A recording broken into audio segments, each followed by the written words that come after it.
Assalamualaikum warahmatullahi wabarakatuh.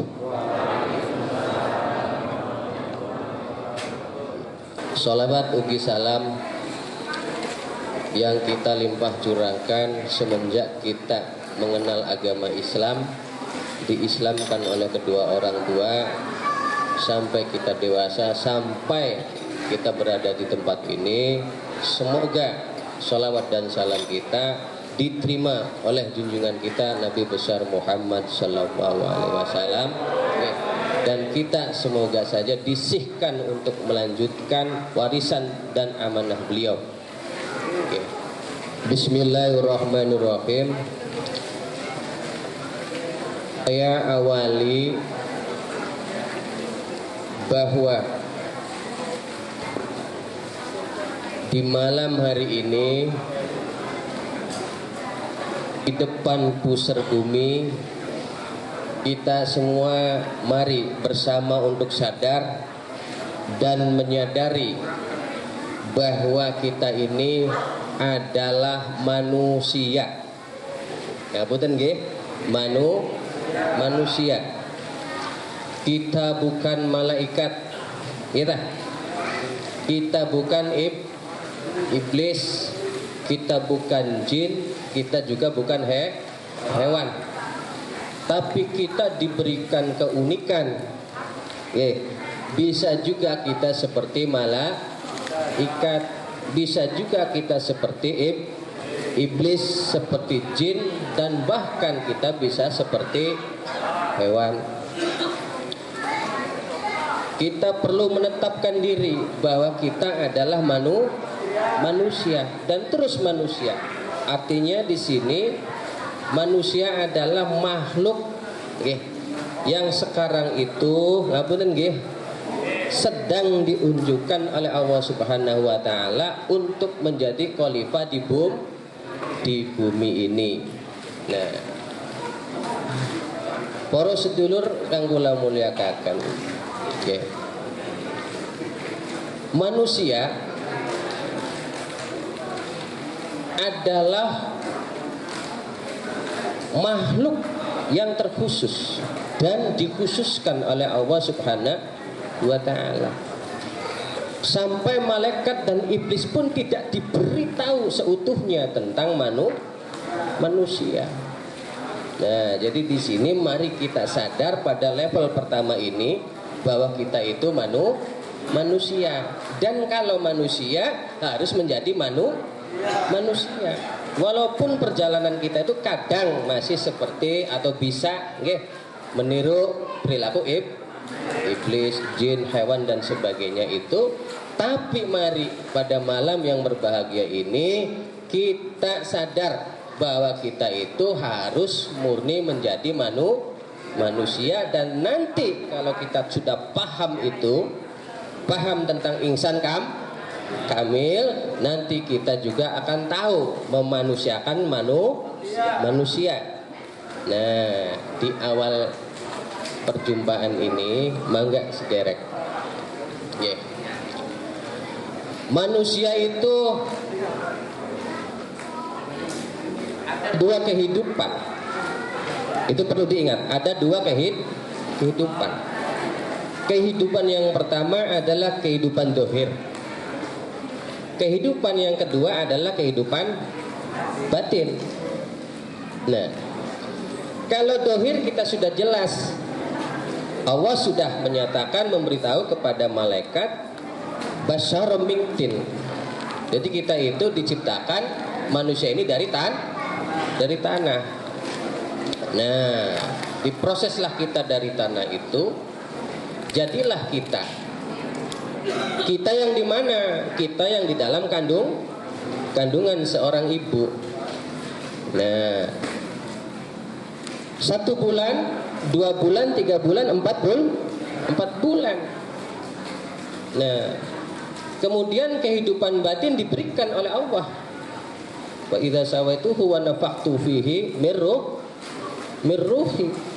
Kemudian kita itu diproses kejadiannya, disempurnakan, kemudian kita ditiupkan roh oleh Allah Subhanahu wa taala. Lah inilah sederek yang kita muliakan, ya, bahwa ruh yang ditiupkan oleh Allah Subhanahu wa taala ini itu disertai apa? Lah inilah yang menjadi tatanan rohani kita atau tatanan batin kita. Nah, itu diberikan oleh Allah sirnya, diberikan oleh Allah nurnya. Nah, jadi ruh ini masuk ke tubuh kita ketika kita dalam kandungan berapa? 4 bulan itu kita diberikan nur oleh Allah, diberikan sir oleh Allah, dan kita ditiupkan. Nah, inilah nanti yang akan menjadi tatanan rohani kita. Nah, sudah masuk ke dalam tubuh kita, disinilah Allah memberikan alat penghubung, alat penghubung agar ruh kita itu bisa beradaptasi dengan dunia materi. Dengan apa? Dunia materi. Nah, menciptakan apa Allah untuk menghubungkan ini? Di dalam kandungan itu menurut guru-guru diproseslah, diciptakanlah yang namanya jiwa. Nah, maka di situ ada wa nafsi wa ma sawaha wa alhamaha fujuraha wa taqwaha. Nah, jiwa ini itu diproses oleh Allah untuk mengetahui tadi fujuraha wa taqwaha, baik dan buruk atau baik, buruk dan ketakwaan. Nah, kemudian Allah memasukkan sesuatu di dalam hati kita ketika di kandungan itu. Apa yang dimasukkan Allah yang di dalam hati kita itu adalah nafsu. Kalau Cirebon banyak yang namanya saraba 4, jadi nafsu jumlahnya 4. Di Demak itu 7, di Malaysia itu 9. Di Baghdad sendiri ada yang bilang 12 sampai. Jadi bermacam-macam, yang penting judulnya adalah nafsu. Nah, kemudian merambah Allah menciptakan akal. Artinya menyambungkan akal yang sudah dianugerahi Allah itu dimasukkan atau disemayamkan di dalam otak kita. Nah, kemudian sampai di 7 bulan kita disempurnakan oleh Allah secara wujud. Maka 7 bulan itu adalah dimana kita itu sudah sempurna. Sudah sempurna. Nah, baru kita lahir 9 bulan lebih. Mungkin ibu-ibu yang tahu ibu-ibu yang tahu kayaknya 9 bulan lebih ya, tidak 9 bulan pas Nah, kita lahir dan sekarang kita menjadi dewasa, dan alhamdulillah kita duduk di sini berkumpul bersama Nah, mari sederek pada kesempatan yang berbahagia ini kita bersama untuk mengkaji ini. Bahwa tadi ada sesuatu di dalam diri kita. Ada tahapan tatanan di dalam tubuh kita, di dalam diri kita. Sebagai pembelajaran kita ulang lagi, di dalam tubuh kita ada apa tadi? Akal. Di dalamnya lagi nanti ada hati atau nafsu. Nah, yang menyambungkan nafsu dengan roh adalah jiwa. Nah, kemudian ada roh yang ditiupkan Allah kepada kita. Kemudian ada apa tadi? sir atau rasa. Kemudian ada apa tadi? Nur ya. Nur ya. Dan satu lagi adalah hak Allah memberikan zat kepada kita. Jadi kita ada 7. Wujud, akal, nafsu, hati, nafsu, ruh, sir, nur dan zat. Nah, oke nggih. Pada pertemuan pertama ini yang kita bahas adalah bab toharo. Apa aja? Bab toharo. Kenapa? Punten. Bab toharo itu di thariqat apa saja akan dijadikan sebagai pembahasan utama. Pembahasan apa? Utama. Enggak di dunia thariqat saja, ulama-ulama saja yang menciptakan kitab-kitab itu pasti di awalnya itu membahas tentang apa? Toharo, kebersihan. Nah, mari kita mengetahui di malam hari ini dari unsur-unsur yang tadi itu mana yang kita toharoi. Itu sederek. Dari 7 unsur itu mana yang kita toharoi, mana yang kita bersihkan. Kok sampai begitunya Kang? Ya begitulah bagaimana kita membahas ilmu kita sendiri. Ini bukan ilmu hewan, ini bukan ilmu jin, ini ilmu manusia, ilmu kita sendiri, dan tentunya akan kita pahami sendiri, dan nanti kita akan perjuangkan sendiri bagaimana agar kita itu tetap bersih, tetap fitrah. Nah, walaupun ngapunten suci itu susah. Suci itu susah. Tapi setidaknya kita tahu dulu. Kalau sudah tahu silakan kita jalani masing-masing, kan begitu nggih, Saudara? Karena wajibnya kita berthariqah ini adalah toharo, di syariat juga adalah toharo bab awalnya, maka kita mari bersama-sama nanti untuk bertoharo. Siapa yang ditoharoin punten nggih? Yang toharo itu adalah unsur yang memang untuk mendampingi manusia di alam materi atau di alam dunia. Siapa dia itu? Ya tadi ngapunten nggih. Itu jiwa. Pertama adalah jiwa. Jiwa ini kotor bisa bersih. Maka kata Allah, beruntunglah yang selalu membersihkan jiwa, dan merugi orang yang mengotorinya. Jadi mulai dari jiwa. Ini yang harus kita bersihkan. Harus kita toharoi. Nanti bagaimana Kang membersihkan jiwa itu, toharo jiwa itu, nanti kita bahas ya. Sementara ruh bagaimana Kang?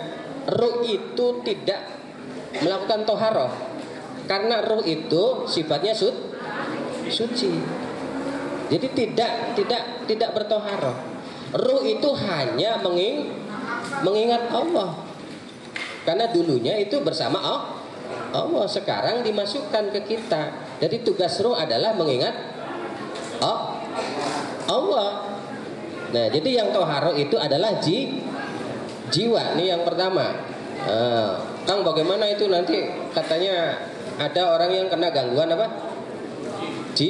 Jiwa, ada yang juga sakit jiwa lah katakanlah. Ya memang itu ada. Dan kita saksikan itu di mana-mana ada. Nah, kemudian sesudah jiwa ada lagi yang kita bersihkan. Siapa? Hati kita. Karena di sana tempatnya nafsu. Ada nafsu lawama, amarah, sufiyah, dan mutmainah itu tidak dibersihkan. Ya dah? Tidak dibersihkan karena memang dia begitu terus selalu bersih. Itu mutmainah. Nah, terus apalagi Kang yang perlu dibersihkan? Yang perlu dibersihkan yang ketiga adalah akal kita, akal pikiran kita. Lah itu yang dibersihkan. Nah, kemudian apalagi jasmani kita atau dohir kita atau wujud kita. Jadi ada 4 yang perlu kita apa? Bersihkan. Jiwa, terus apa? Hati atau nafsu ya. Terus apa lagi? Pikiran sama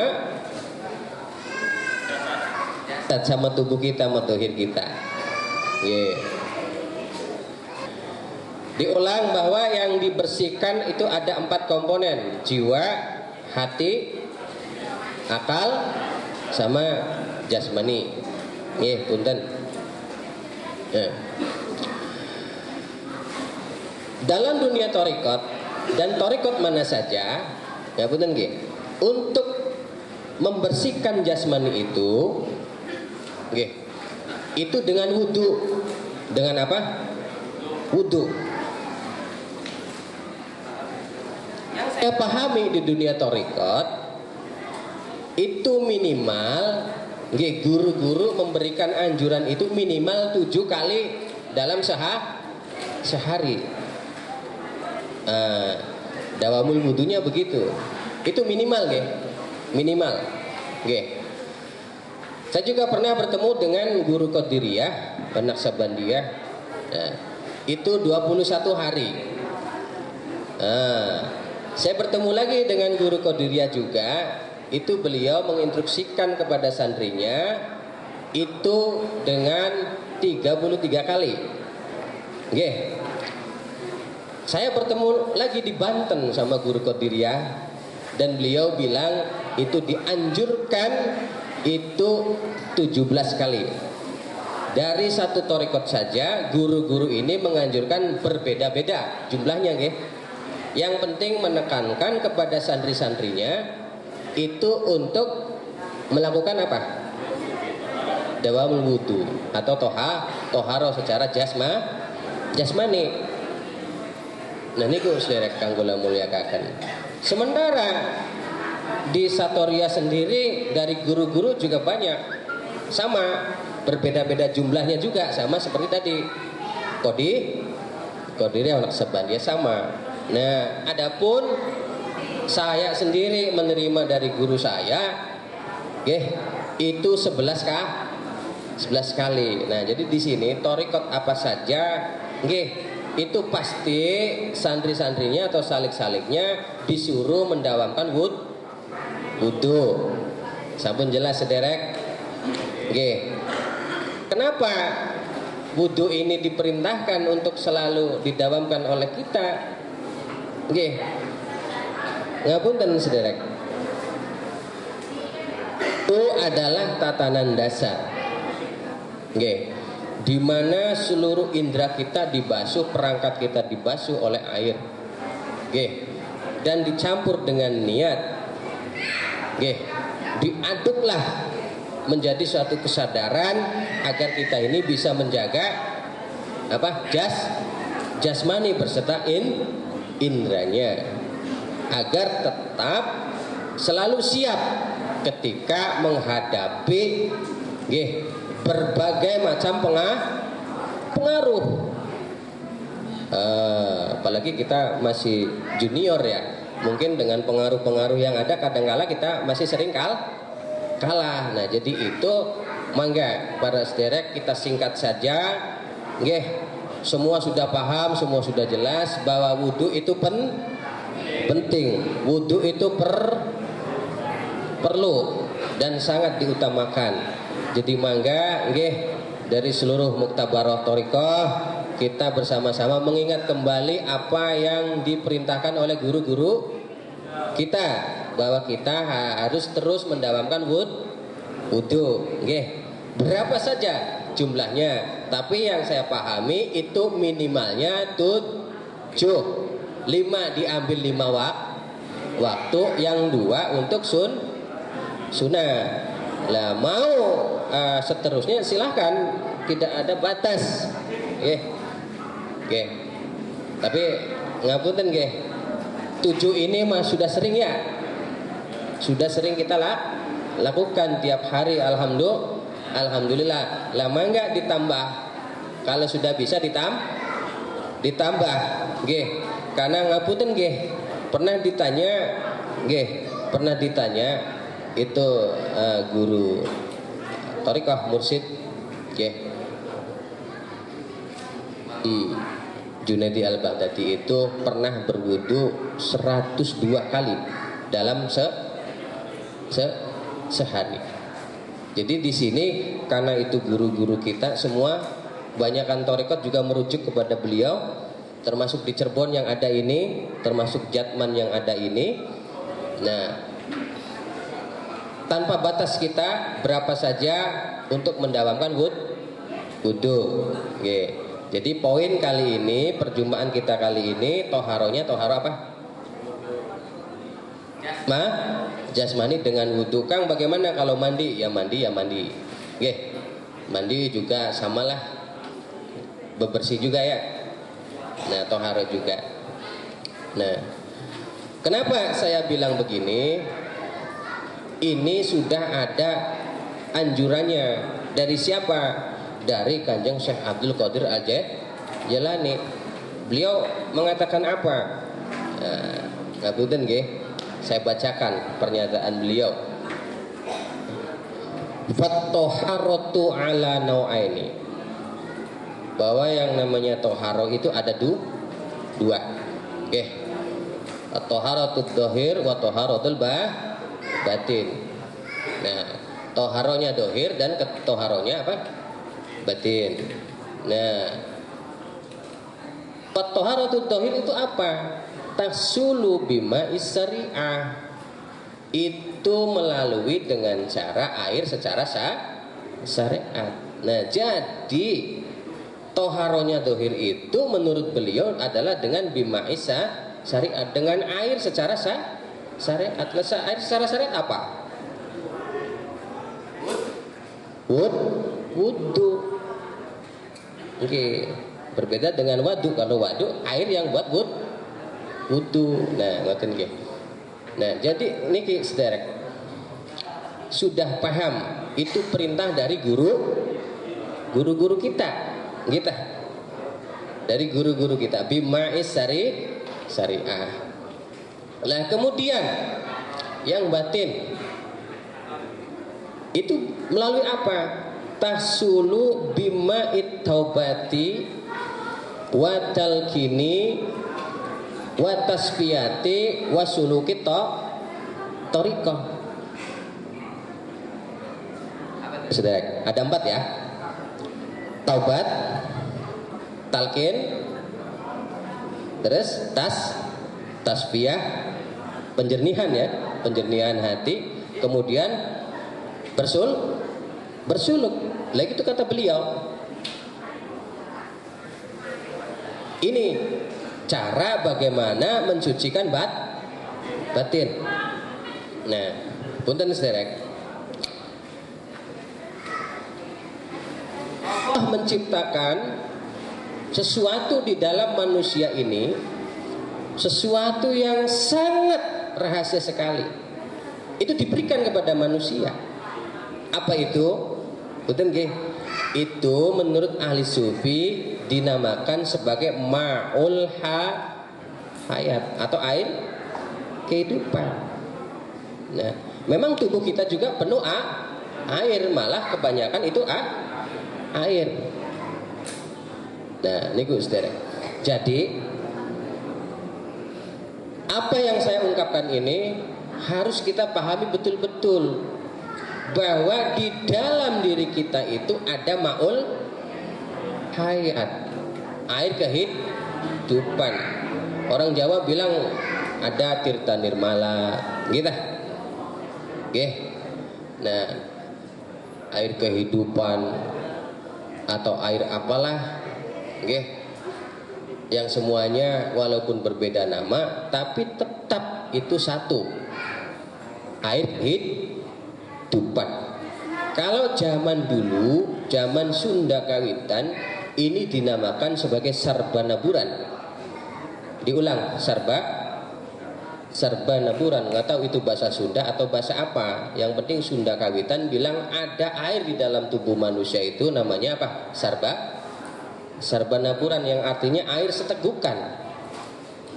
air setegukan yang diberikan di dalam diri manusia. Nah, maka mensucikan secara dohir juga dengan air, dan tentunya air wujud. Lah kalau secara rohani ini juga harus disucikan secara air rohani. Kok ada Kang air rohani? Berarti goib sekali. Begini sederek, di dalam tubuh manusia itu, kadangkala di dalam anggota tubuhnya itu keluar seperti air. Kalau sampai zikir di hati, illallah, illallah, illallah, illallah, gitu. Nikmat, lezat. Kadangkala seperti di dalam hati sampai keluar, jerjes, adem, jadilah tumak ninah ya, tenang, tentrem, nikmat sekali masalah. Memenuhi seluruh ruang hati menjadi nikmat. Lah ini yang dinamakan maul hayat. Ketika sampean memfokuskan pikiran sampean kepada Allah, memejamkan mata, tenang, jadilah dari berbagai warna-warni itu menjadi putih dan putih sekali. Nah, ketika putih itu seolah-olah di dalam otak kita itu keluar seperti air, berbel, jerejes, memenuhi seluruh otak. Nikmatnya bukan main, tenangnya bukan main, menenangkan, menenteramkan. Nah, kemudian sangat deras sekali ketika di antara jantung dan hati, sangat deras sekali. Nah, dulu Abu Dzar pernah bertanya kepada Rasulullah tentang seperti air yang keluar di antara itu, gitu. Nah, ini kok saudara, inilah air yang keluar itu akan membasuh jiwa kula sampean sedoyo. Jadi intinya air maul hayat ini ada di dalam seluruh tatanan kita. Nah, di mana itu? Yang di 4 tadi yang perlu toharawi. Jelas gak? Paham gak Serek? Paham boten? Tadi yang ditahorai apa? Jiwa. Kemudian apa? Hati. Kemudian apa? Akal. Kemudian apa? Jasmani. Nah, maul hayat ini ada di mana? Ada di dalam jiwa, ada di dalam hati, ada di dalam apa? Akal, ada di dalam jasmani. Nah, jadi orang sufi itu, orang bertorikot itu, orang yang bertasawuf itu adalah orang yang terus mengupayakan toharo ini agar seluruh komponen batin itu yang 4 tadi itu dibersihkan. Nah, mangga sederek, sudah mulai jelas, jelas. Berarti kita sekarang malam ini sudah mengenal. Oh, berarti ada yang harus dibersihkan di komponen batin kita itu, di tatanan batin kita itu. Lah niki sederek, niki jam pinten niki? Jam 11 pun kedaluan boten? Sudah kemalaman boten?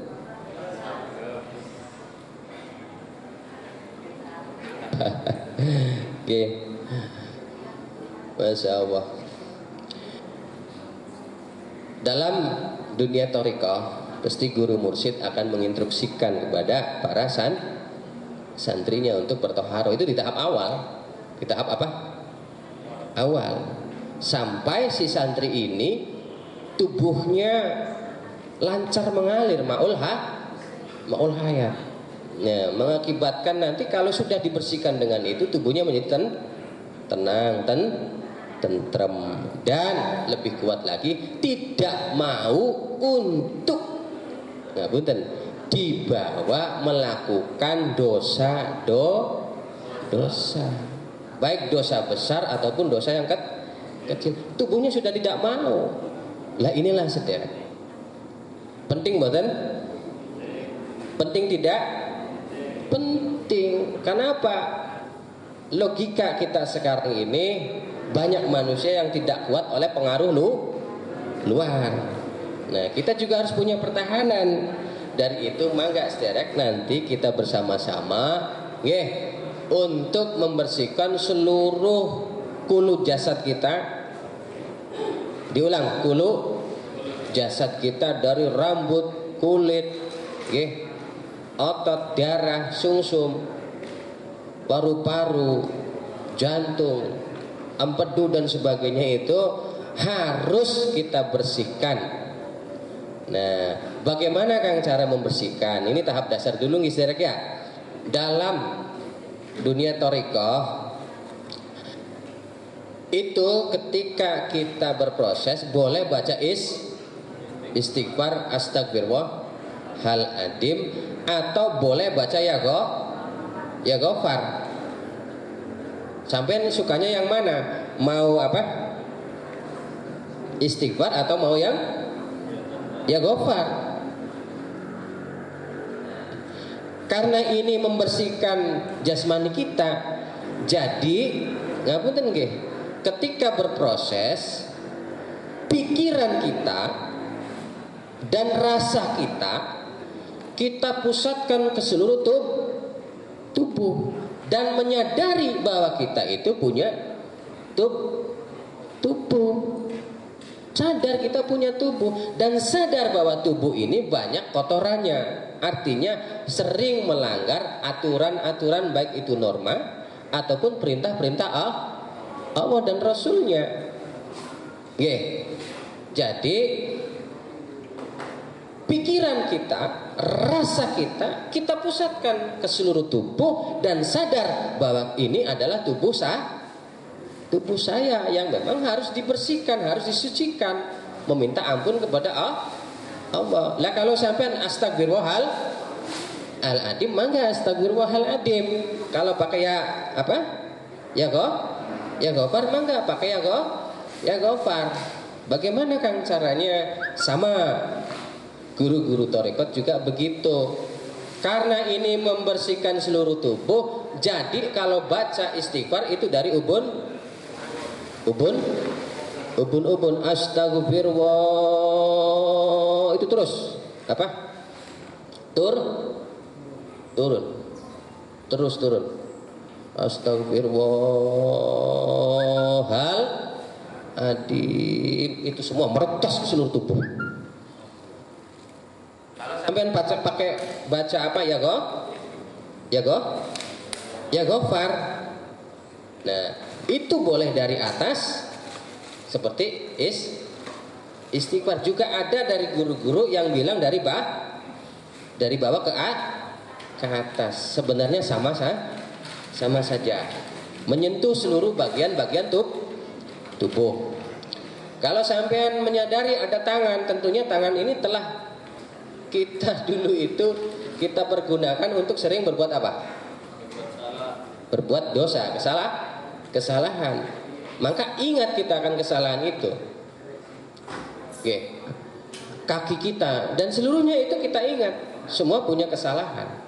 Tapi di saat itu kita sadar bahwa seluruhnya ini meminta ampunan. Kalau istighfar itu ngapunten nggih.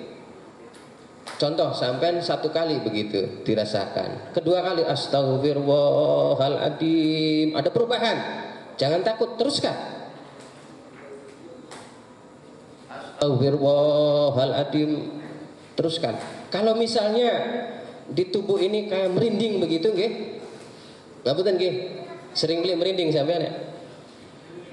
Sering. Jangan lari, jangan dibilang itu setan, jangan dibilang itu jin yang mendekati ketika sampean zikir. Nggak ada yang berani yang mendekati manusia ketika zikir itu, kecuali siapa? Kecuali malaikat. Paham sederek? Jadi dibuka malam ini. Kalau sampean setuju, kalau sampean punya hak atas diri sampean sendiri, mangga. Ketika sampean merinding itu jangan mengatakan ada makhluk lain selain malaikat. Ketika zikir ya, jelas ya. Ketika jenengan lagi zikir kemudian merinding, harap dipahami, harap disadari itu malaikat mendekat kepada kita. Mendekat kepada siapa?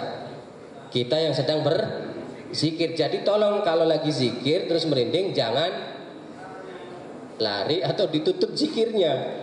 Gitu. Apalagi berprasangka ada sesuatu seperti yang di iklan TV itu. Nah, ini Gus Derek.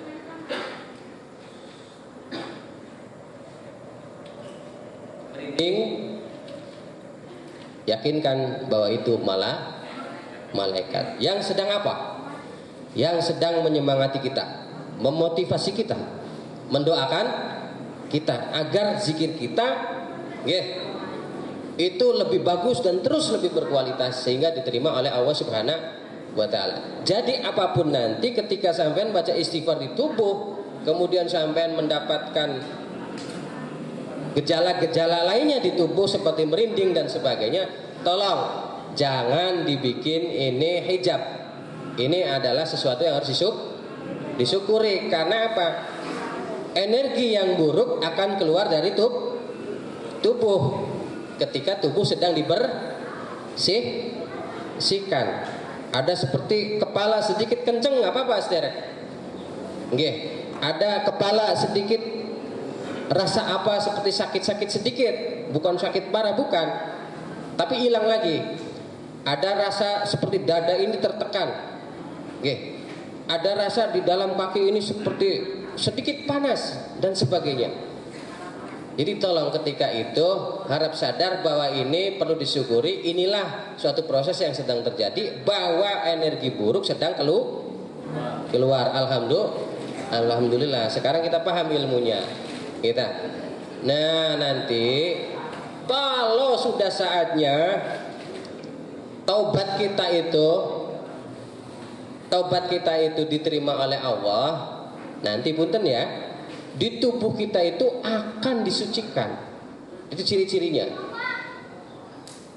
Artinya di seluruh tubuh kita itu keluar seperti air yang merambah seluruh wujud kita, dari rambut dan sebagainya, sampai ke tulang sungsum juga kita rasakan.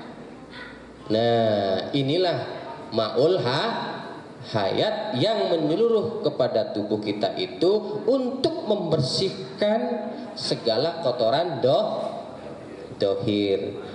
Jelas sederek? Itu boleh astagfirullahaladzim atau ya gofar. Lah yang kedua apa? Pikiran ya, otak. Mangga sederek bismillah. Sesudah itu kita boleh nanti baca istighfar juga atau ya apa? Ya gofar. Tapi bagaimana Kang? Tadi kan di tubuh, sekarang di pikiran. Berarti pikiran dan rasa kita beralih kepada otak. Sadar bahwa otak kita itu sudah sering melakukan apa? Kesalahan. Sering protes sama Allah otak sering protes beli sampean otak karo pangeran sering ya. Sering berpikir yang kadangkala mohon maaf bisa mencelakai orang banyak. Berpikir menipu, berpikir mensiasati apa dan sebagainya. Itulah pikiran. Dan kadangkala juga pikiran kita juga berpikir tentang kebaikan kita, atau hal-hal yang memang diperintah Allah bagaimana cara terbaiknya. Itu pikiran. Tapi yang kita bersihkan ini adalah hasil dari kotoran berpikir. Nah, maka hujamkan itu istighfar atau ya gofar di mana? Di dalam otak. Astagfirullahaladzim. Awas, otak itu ada otak kanan, ada otak kiri, ada otak tengah, juga ada otak khusus nanti Kang jare wong Cirebon ning jitok kok. Ya. Oke. Alirkan itu istighfar. Astagfirullahaladzim. Tapi ingat, pikiran kita dan rasa kita jangan kemana-mana, tapi di dalam apa? Otak. Arti ingat itu. Astagfirullahaladzim. Lama otak kita nanti ada seperti yang mengalir. Dan inilah maul ayat yang ada di otak kita. Ngaten nggih. Sampai kalau baca sejarah pernah baca Mbah Sunan Gunung Jati itu juga pernah nginum apa? Pertulai. Nah, semua harus diminum. Begitu kalau dalam sejarah. Nah, ini istilah. Ketika pikiran sampean sudah keluar ininya, maul hayatnya, dan mensucikan otak sampean, maka daya pikiran sampean ketika menghadap Allah itu berbeda ketika belum disucikan oleh air itu sama sudah disucikan. Sekarang belum disucikan. Coba pejamkan mata. Berapa menit kita akan merasakan ada cahaya putih di dalam otak kita. Kalau kita tidak melihat cahaya putih di dalam otak kita, itu tandanya, kata guru-guru sufi, belum khusyuk. Kenapa dikatakan belum khusyuk? Kan begitu. Nah, karena otak ini atau pikiran ini pasti berjalan kepada yang lainnya. Pakai sampean kan bakal durung ning kayak putih ning jero otake pasti ki pikiran ki pundi-pundi mawon ya. Oh, entah kemana pikiran kita berjalan, masya Allah. Susah untuk menghentikannya. Tapi tatkala kita sudah dibasuh dengan air maul hayat itu, atas ridha Allah, berkat hasil dari meminta ampunan, sehingga kita itu pun dan ketika memejamkan mata ini kita langsung terproses ke dalamnya, dan pikiran itu tidak kemana-mana kecuali melihat apa? Melihat pikiran kita itu dan terfokus kepada nur yang ada di kepala kita atau di dalam otak kita. Baru mulai kita khusyuk. Artinya pikirannya tidak kemana-mana. Lah itu dulu menurut guru-guru. Nah, jadi toharoh ini penting tidak? Perlu mboten? Nah, jadi tinggal istighfar atau ya gofar. Kemudian yang ketiga di mana? Di hati. Di hati itu ada yang perlu dicuci, tiga komponen nafsu, lawama, amarah, supiyah. Berarti bagaimana ya tadi? Kalau nggak istighfar pakai ya gofar. Pikiran dan rasa kita masuk ke hati. Astagfirullahaladzim. Awas derek. Untuk merasakan hati saja orang itu perlu berlatih. Dalam beberapa kali merasakan fokus di dalam hati, itu perlu latih. Jadi di malam hari ini sampai juga nanti akan melatih bagaimana memusatkan pikiran ada di dalam apa? Hati. Rasanya juga diarahkan ke hati. Baru kalau sudah merasa di dalam hati, di situ sampean sadar bahwa hati ini banyak kotorannya. Bacalah istighfar atau ya gofar. Kang boleh tidak baca istighfar kemudian ya gofar, karena dua-duanya harus saya baca, boleh ya. Nah, sudah itu akan keluarlah dari dalam hati kita itu serban naburan, kata orang Sunda kawitan tadi ya. atau Tirta Nirmala. Jare Mbahku mah banyu bening. Banyu apa aja? Banyu bening. Ini cara Cirebonan ya, banyu bening. Duduk banyu bening terus kena iwak kayak duduk banyu bening ya wong tua bengen mah. Nggih. Maka keluarlah di dalam hati itu circik, rembes, adem, membasuh seluruh kotoran yang ada di hati. Lah ini milik manusia sesudah para nabi dan rasul. Kalau Rasulullah dibelah, saudara. Ingat itu, apa aja? Dibelah. Rasulullah dibelah, dicuci. Lah kita ini yang sebagai umatnya hanya begitu. Kita tidak dibelah. Apa sampean pengen dibelah? Pengen ora dibelah? Dibelah dade pengen ora? Moh ya. Moh laka malaikat moh ya. Tapi Rasulullah beserta malaikat. Pun saudara. Keluarlah ma'ul hayat di dalam hati mensucikan. Niko makanya disinilah dikatakan sebagai watasbiyah. Jadi tasbiyahnya, penjernihan hatinya. Tobat kan tadi wataubati, watalkini, watasbiyati, kemudian wasuluki thariqah. Nah ini jadi ini untuk hati, nanti insya Allah dibersihkan dengan ma'ul hayat itu. Kemudian yang terakhir di mana itu? Ingat nggak? 4 itu. Jiwa. Jiwa itu ada 2 Kang. Ada yang bersih, ada yang kotor. Kalau yang bersih nggak usah dibersihkan. Nah, yang kotor ini yang harus dibersihkan. Karena sebenarnya di jiwa itu hanya bisikan, bukan apa-apa, hanya bisikan. Bisikan untuk berbuat buruk dan bisikan untuk berbuat takwa. Nah, tentunya bisikan yang berbuat buruk ini terminalnya apa? Iblis. Yang berbuat baik, takwa, terminalnya apa? Malaikat ya. Nah, terus sampean ini ngapunten nggih. Secara ilmu kesufian, jiwa itu di mana? Bingung juga kalau dijawab.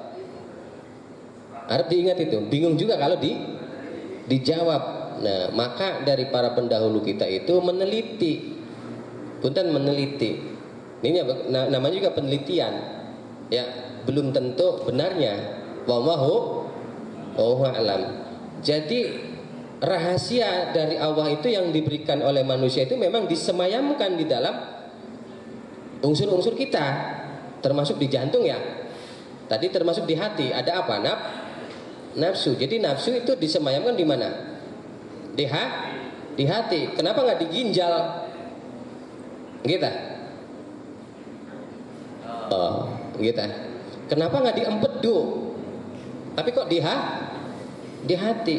Nah, jadi di sini punten para pendahulu kita telah meneliti.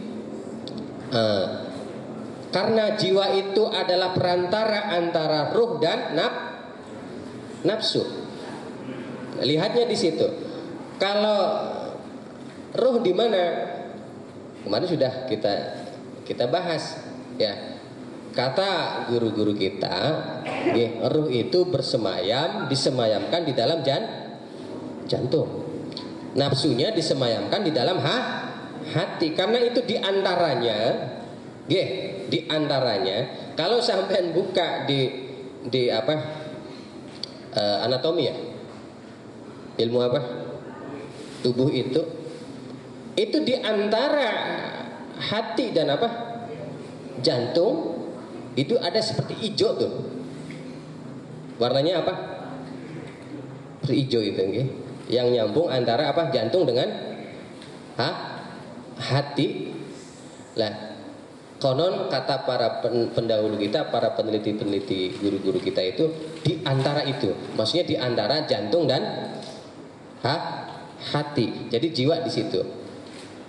Makanya punten sampean digendor-gendoraken endase ning apa? Ning tembok gara-gara frustasi sampean bisa sakit jiwa, bisa kena gangguan apa? Jiwa. Karena jiwa itu mudah diapakan saja, dia mudah. Nah, termasuk malam hari ini kita telah bersama mengkaji bahwa jiwa ini harus dibersihkan. Berarti sebenarnya pembersihan jiwa itu mudah, karena hanya sekedar berbisik. Paham saudara?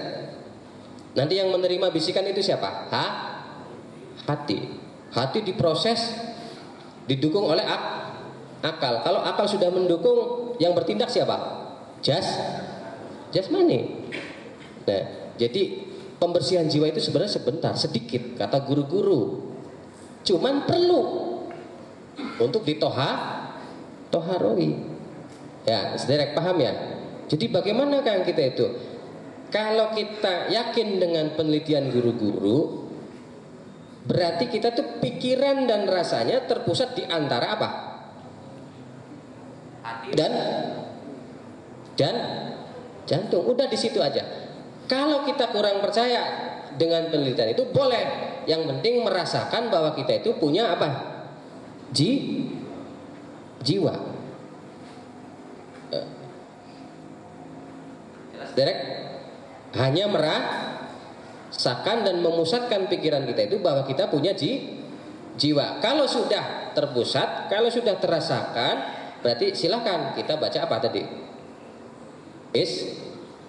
Istighfar atau ya ghafar. Dan nanti di dalam jiwa itu akan keluar, kalau sudah Allah beridho sama kita, keluarlah hayat dari jiwa kita itu yang luar biasa derasnya. Luar biasa apa? Derasnya. Nikmat sekali kita saat itu, tiada tara, seperti tenggelam di dalam air yang penuh nikmat. Nah, maka dibersihkanlah manusia itu dari segala kotoran batinnya. Inilah yang menurut ahli thariqat dinamakan sebagai taubat besar. Apa? Taubat besar. Harap diingat itu. Kalau umum, seninya seperti potong rumput kalau umum. Kadangkala berapa hari lagi tumbuh. Maka kita masih seperti itu ya. Sekarang oke, astagfirullahaladzim. Tapi 3 hari kemudian kita sambel lagi nggih. Tobat sambel ya. Kapan kita tobat nasuhanya? Nah, kalau di ilmu tasawuf, di ilmu thariqat, di ilmu sufi ini, itu ada yang namanya taubat besar. Artinya seninya bukan memotong rumput, tapi mencabut akar rumput. Nah, mencabut akar rumput ini berarti apa? Tadi tatanan yang harus dibersihkan seluruhnya. Apa itu? 4 tadi. Jelas ya? Jiwa, hati, akal, pikiran dan jasmani kita. Nah, dengan begitu kita insya Allah berarti sudah berupaya secara besar untuk membersihkan apa yang harus dibersihkan dari seluruh tatanan hidup kita yang 7 itu. Nah, niki. Dengan ini para saudara kang kula mulyakaken, mugi-mugi mawon kesempatan dalu niki dados manfaat kula sampean kabeh. Kita sudah jelas, sudah memahami sedikitnya bahwa kita harus bersuci satu dengan wudhu ya. Kemudian memproses yang 4 tadi dengan istighfar atau ya ghafar, astagfirullahaladzim atau ya ghafar. Nah, kalau mau lebih indah lagi, kalau mau lebih khusus lagi, mangga kita dari dulu itu kalau bikin dosa itu tega sama kita sendiri tak? Tega. Kita juga sekarang harus tega lagi kalau bisa. Saya ingatkan kalau bisa, artinya apa? Kalau ada waktu, maka kita itu boleh uzlah atau mengambil hari yang khusus untuk mengurus ini, untuk membersihkan seluruh tadi yang 4 itu. Gitu, saudara.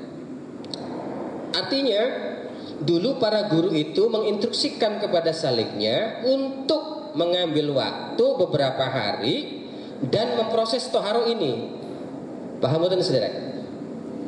Mangga bila mana ini sangat penting bagi saudara, itu mangga silakan. Kapan waktunya? Kalau dari PNS mangga ambil tanggal merah yang banyak ya. Pas lagi libur apa? Libur panjang, mangga silakan ambil waktunya, khususkan diri Anda untuk memproses yang 4 tadi. Sekiranya nanti dengan hari yang Anda proses itu, Ma'ul Hayat sudah membersihkan apa yang harus dibersihkan oleh saudara. Oke. Kang, kalau saya sibuk terus dan nggak mungkin saya untuk mengambil waktu, apalagi nanti uzlahnya 40 hari, nggak mungkin saya itu begitu. Kita banyak ya begitu ya. 3 hari saja ngomongnya nggak mungkin, Kang, karena saya sibuk banget ya. Usaha saya sudah sudah banyak, harus di-cover semuanya. Kalau sampean alasannya begitu, mangga itu hak sampean ya. Tapi kalau memang benar begitu, silahkan, boleh kita itu melakukan itu dengan waktu yang khusus juga, tapi tidak meninggalkan usaha boleh. Nah, kemudian bagaimana kalau secara mandiri itu, artinya tidak uzlah itu boleh, asal kata guru-guru sholat apa taubat dulu. Sholat apa aja? Taubat dulu baru begitu. Nah, intinya pada malam hari ini adalah kita menyusun diri. Kita menyusun diri, kita mengetahui diri bahwa ini yang harus kita bersihkan, maka bersihkanlah dengan sebaik-baiknya cara kita nanti. Insya Allah semoga dengan kesibukan Anda semuanya terus berjalan sehingga Anda menjadi bersih. Kalau sampai menempuh uzlah, semoga bersih. Semoga sampai diampuni oleh Allah Subhanahu wa Ta'ala. Jadi boleh secara sibuk atau umum, boleh secara uzlah atau menyepi. Berapa batasnya, Kang? Minimal 3 hari boleh kalau uzlah. Kalau yang umum di keseharian tidak ada batasnya. Kenapa? Karena dosa itu terus mengalir. Jadi kita juga terus jangan kalah. Kalau bisa 24 jam kita jangan kalah, jangan. Terus kita bersihkan. Kalau sudah nanti, mohon maaf, sudah dianugerahi Allah kebersihan, dicuci oleh Ma'ul Hayat itu, menurut guru-guru, tolong jangan takabur. Jangan bilang ke orang-orang saya sudah dibersihkan sama apa? Ma'ul Hayat. Air yang dirasakan dan terasa tapi tidak ada wujudnya, menenangkan, menenteramkan. Lah niku jangan bilang ke siapapun. Sudah, inilah menjadi rahasia sampean sendiri. Tapi harap diingat, nanti tinggal menjaga. Tinggal apa aja? Menjaga. Karena proses mencabut rumput sudah dilakukan. Tinggal menjaga supaya jangan tumbuh rumput-rumput kembali saudara. Alhamdulillah. Yakin sampean hafal, saya yakin sampean bisa lah daripada nganggur, daripada astagfirullahaladzim kan sama baca istighfarnya dengan seperti ini, tahu tatanannya, jelas derek ya, sama saja baca istighfar atau ya gofar. Bedanya kita tahu sekarang torikotnya atau caranya. Terima kasih, sudah 11:30. Matur nuwun, mugi mawon dados manfaat saking kula semonten mawon. Assalamualaikum warahmatullahi wabarakatuh.